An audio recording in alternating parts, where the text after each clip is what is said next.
town of Mason City, Iowa, a place where cornfields meet small-town streets and morning routines move to the quiet hum of an early-day newscast. In the summer of 1995, the town woke up to the same blue light that had always filtered through the windows of small Midwestern homes. But that morning, one chair at the anchor desk would stay empty forever. Her name was Jodi Huisentruit.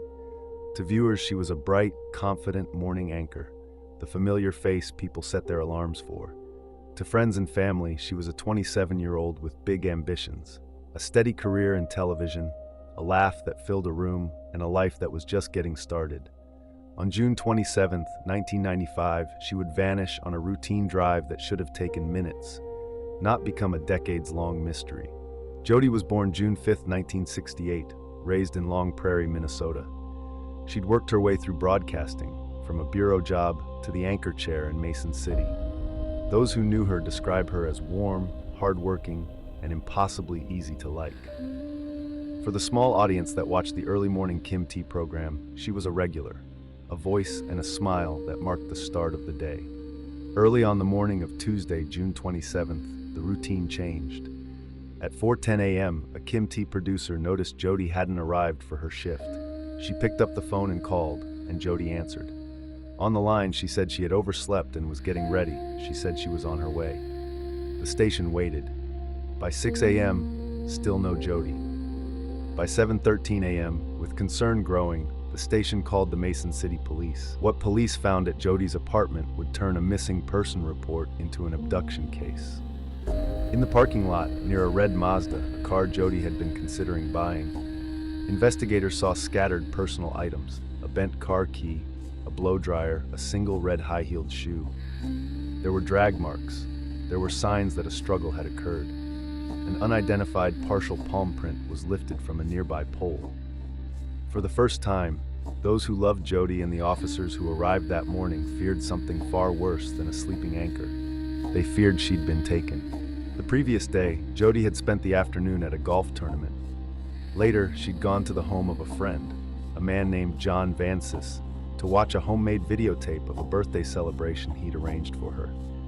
Vansis would later tell investigators he was one of the last people to see her before she vanished. Over the years, Vansis cooperated extensively with law enforcement, giving DNA, submitting to interviews, and speaking about that night. But he was never charged. He died decades later, having always denied any role in her disappearance. That morning's discoveries sent ripples through Mason City.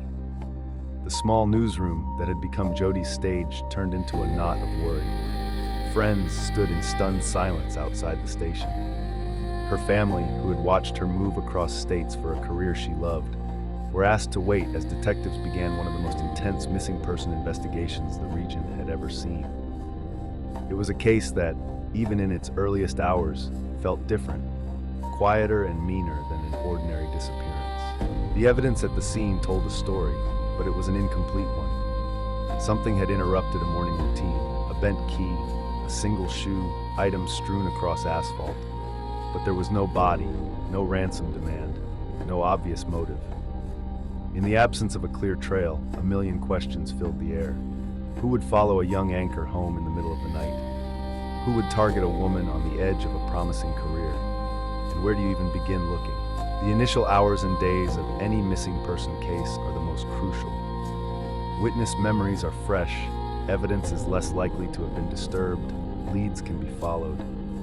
In Jodi's case, the early days brought leads that never quite closed.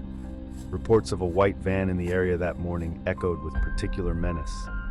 Neighbors recalled a vehicle near the apartment complex, and Jodi herself had previously reported being followed and receiving harassing phone calls in the months before she vanished. Each detail felt like a thread. Pull one, and you hoped you'd find a knot. Pull too hard, and the thread might fray into rumor. The story did not stay local for long. National outlets ran the photos of the smiling anchor whose voice had once made early mornings feel routine. For a town built on predictability, the idea that one of its own could disappear in such a way felt existential, an invasive reminder that danger could touch even a safe place. As tips arrived from across states and agencies reached out to collaborate, those who knew Jodi began the slow, impossible work of remembering every detail that could matter.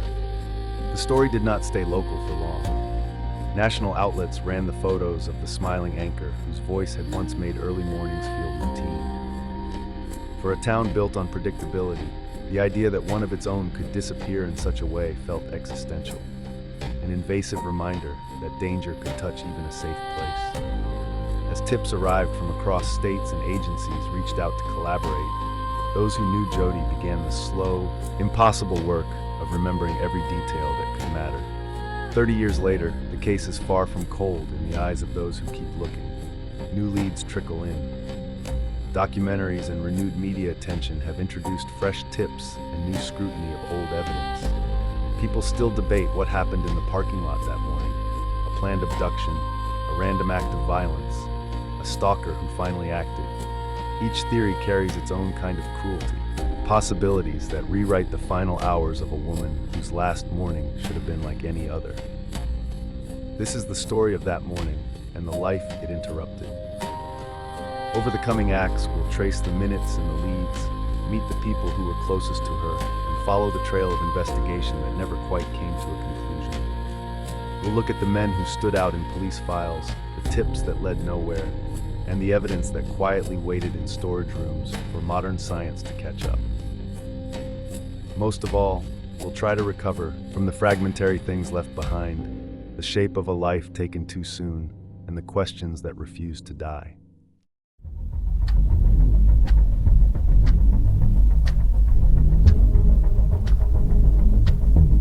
It was just after 4 a.m. on Tuesday, June 27, 1995. In downtown KIMT-TV's newsroom in Mason City, Iowa, a producer noticed something was off. The anchor desk sat empty. The morning show host, punctual, enthusiastic, reliable, hadn't arrived. At 4:10 a.m., producer Amy Kunz placed a call to the anchor, Jodi Huisentruit. Jodi answered. She sounded groggy, told Amy she'd overslept and was getting ready, but she never arrived. By 6 a.m., the station's concern deepened. By 7:13 a.m., the call to the police was made. When officers from the Mason City Police Department arrived around 7:16 a.m., they found her red Mazda Miata parked in the lot, a car she'd been considering buying. Beside it, the scattered remnants of a morning routine derailed: a red high-heeled shoe, a blow dryer, a bent car key, earrings. There were drag marks on the pavement and a partial palm print on a light pole. Investigators quickly surmised they were no longer searching for a late anchor. They were looking for a possible abduction. Neighbors later reported hearing a scream around 4:30 a.m. near the apartment complex. A white van seen in the lot that early morning became one of the first leads. Investigators would later treat this disappearance as an abduction rather than a missing person case. That Monday was the last ordinary day of Jodi's life. She had played in a charity golf tournament. She'd spoken about being harassed by prank phone calls and had told friends she might change her number. That evening, she went to the home of her friend, John Van Cease, to watch a videotape of her birthday celebration. It would be the last time anyone confirmed seeing her. In the hours between that visit and the early dawn call from her producer, something changed. And in that change, something vanished. Jodi, her normal routine, her morning drive. As the investigation began, police deployed local officers, the Iowa Division of Criminal Investigation, DCI, and later the Federal Bureau of Investigation. Volunteers fanned out across the city and surrounding areas. Helicopters scanned the river and marshland near Mason City. The searches were urgent, but in the earliest hours of the case, the trail turned cold. By July 1st, officials publicly declared the case an abduction. They acknowledged they couldn't treat it as a simple missing person. But despite the declaration, the clues stayed thin. More than 100 interviews were taken in the first days. A person of interest emerged, but no charges were ever filed. In the weeks that followed, the investigation expanded in scope but stalled in results. Reports of the white van, of the scream, the mixed signals from Jodi's roommate and friends.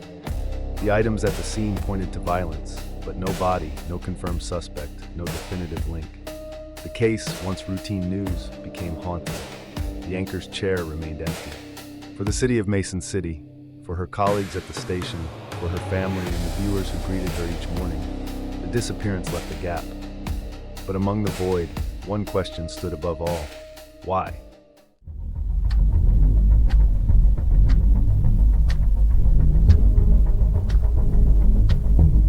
Once the initial search for Jodi Huisentruit shifted into a full-scale investigation, one thing became clear. The case would not yield easy answers. The clues were fragmentary, the suspects were many, and the clock kept ticking. Within days, the Mason City Police Department, together with the Iowa Division of Criminal Investigation, DCI, and eventually the Federal Bureau of Investigation, FBI, began piecing together the night and early morning timeline of June 27, 1995. Among the first persons of interest was a local man named John Vansis, a friend of Jodi's, because he was reportedly one of the last confirmed people to see her the night before she vanished. He had invited her to his apartment the evening of June 26th, citing that they would watch a videotape of her birthday party. Vansis would later cooperate fully. He provided palm prints, fingerprints, DNA samples, and submitted to interviews. In March 2017, a search warrant was executed for his vehicles, a 1999 Honda Civic and a 2013 GMC pickup, seeking GPS data and movement logs. Yet despite these steps, no indictment was ever brought, and Vansis publicly denied any involvement. In December 2024, he passed away, renewing questions about whether all leads with him had truly been exhausted. While Vansis remained central, the investigation was far from singular. Investigators tracked thousands of tips, over 1,000 interviews in the early weeks alone. One lead that resurfaced years later pointed to Christopher Revak, a man from Wisconsin with a history of violent crime. Though once dismissed, the case files show that in late 2024, authorities began revisiting his possible involvement. Another name that came into focus more recently was Brad Miliband, the ex-husband of Jodi's childhood best friend. A docuseries revealed he drove a white van similar in make and color to one seen near Jodi's apartment the morning she vanished. Nonetheless, Miliband was never officially charged. Back at the scene, the parking lot outside Jodi's apartment yielded some of the most haunting visuals. A single red high-heeled shoe, a bent car key still in the Miata's driver's side door, drag marks in the damp pavement. Forensics collected a partial palm print on a light pole. The canvas tote bag Jodi often used was missing. Investigators believe the combination of items pointed toward an abduction, not a simple disappearance. In 2017, the Mason City Police Department pursued GPS data via search warrant tied to Vansis's vehicle. However, the warrant remains sealed, officially because the investigation is still active. Investigators also conducted wide-ranging searches. At one point, in late 2024, a construction site tip led them to an area in Winsted, Minnesota, about 40 miles west of the Twin Cities, where they searched land for potential remains. Nothing definitive was found, but it underscored the case's geographic reach. Despite the depth of investigation, from local officers to federal agents, no one has ever been charged in Jodi's disappearance. 2 grand juries reportedly investigated but returned no indictments. Why not? Because the evidence, though compelling, lacked the final link. Witness testimony strong enough, DNA match decisive enough, a body to turn the investigation into prosecution. The trail went cold again, but the case never died. Meanwhile, in 2008, an anonymous copy of Jodi's personal journal, 80 pages of aspirations and goals, was mailed to a local reporter. The same journal had been submitted to investigators years earlier. The gesture kept the case alive in public consciousness. Advancements in DNA technology and renewed media interest gave new hope. In 2022, the case was featured on major networks. In 2025, a streaming docuseries brought the case back into the national spotlight. As the 30-year mark passed, the investigation continues. A February 2025 motion was filed to unseal the 2017 warrant tied to Vansis's vehicles, an attempt by private investigators and the public to push for transparency. Authorities argued the investigation remains active and the search warrant remains sealed. The case file remains open. Investigators say they will keep following credible tips, reviewing old leads under the lens of new technologies, and waiting for the one piece that might crack the case once and for all.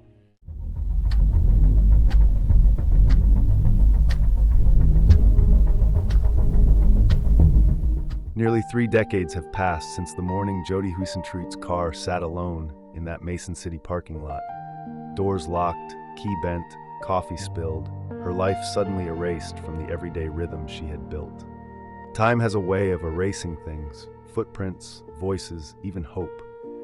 But every June 27th, people gather in quiet remembrance. They stand beneath streetlights that still hum in the early morning, holding candles for the anchor who should have been on air reading the news instead of becoming it. Mason City changed after 1995. People double-checked locks, looked out windows when they heard a car door slam in the dark.